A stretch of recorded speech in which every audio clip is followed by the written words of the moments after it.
Diploma o diskarte? Well, for me sa akin mga kachika, ang pipiliin ko diskarte. Kasi kung madiskarte ka sa buhay, kahit hindi ka nakatapos o nakapag-graduate, kung madiskarte ka at maabilidad ka, humanap ng mga trabaho o mga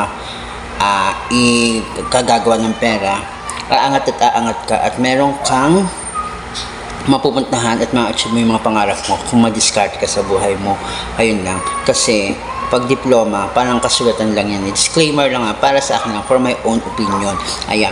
Pag diploma kasi, oo, nakagraduate ka, meron kang papel, pero kung hindi ka madiskarte sa buhay, hindi ka matyaga o masigasig maghanap ng trabaho, kahit nakagraduate ka ng degree holder or ng high school, wala kang mararating kumpara sa diskarte sa buhay.